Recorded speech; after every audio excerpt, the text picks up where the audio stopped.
who would, there was this one kid who was guaranteed to cause a ruckus in the morning, first thing in the morning. So instead of meeting him early on and applauding him for not knocking things over and applauding him for not, making a mess of things or getting kids inveigled in problems, the staff waited for the problem to happen, and then they'd sit down crisscross applesauce in the middle of the rug with whoever the other perpetrators were, because he'd inspire a whole group of kids, and he was very charismatic, and so there'd be 3-4 teachers. There'd be a teacher and 3-4 kids sitting in the back of the room and having a session to figure out what went wrong. In his mind, the link was, I do negativity and I get people hanging out with me. I get this 10-minute session with this wonderful teacher. And so that's not the session I want to have with him. I want the toy to be alive when the problems aren't happening. And so that's the problem with most timeouts. We're giving the gift of us in the midst of the problem.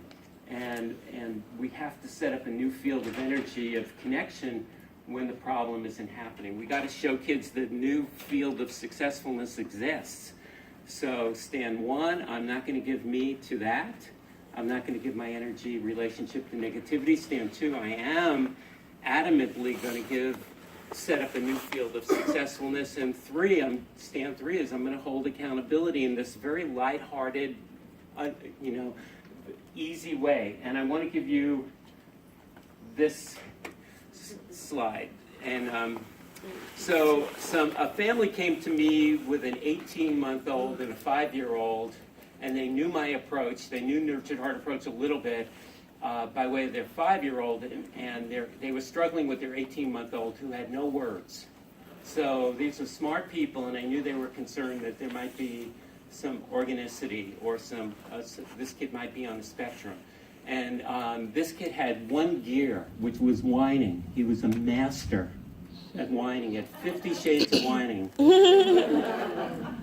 And when level 1 didn't work, he'd take it up a notch. When level 2 didn't work, he'd take it up a notch. And these were very kind, compassionate parents who wanted to be perceived as loving. So whenever this kid whined, they'd pick him up in their arms, and they'd embrace him, which looks so good. And eventually I said, they asked for help, and I said, well, we're going to need a rule. Do you want the whining to stop? And they looked at me like I was an idiot, and they said, yes. and so I said, well, you're going to need a rule, and if you have a rule, then whenever he whines even a hair, you're going to need to hold accountability, and when he's not whining, I want you to applaud him and give him credit for the choice not to whine. And so they agreed and started doing that, and this kid started having meltdowns, and it took 2 days for them to get through the biggest part of this. But they wanted to know what a reset looked like, and I said, I was sitting in their kitchen, and there was a fancy-ass toaster on the counter. You know, a fancy-ass toaster? So imagine a toaster. This toaster can do everything. It intuits what kind of coffee it grows its own coffee, grinds the beans, has it waiting for you in the morning, it bakes the bread, has the bread ready for you in the morning. And imagine it being the best toaster in the world. And it works really well when it's plugged in. When it's not plugged in, it's still a great toaster. It just doesn't work. I wanted them to see that it's okay to be infinitely loving, and they don't have to stop being loving. They're just curtailing the love for a moment. So I said, a reset is basically, you just say, reset, unplug you, and as soon as the whining stops, 3 seconds later, a second later, a minute later, then go very quickly to the child and say, here's the beauty of you, not choosing to not whine. And give the child a ton of credit for all the ways he's being thoughtful and kind in choosing, powerful control and being in control of the impulse. Give him credit for everything.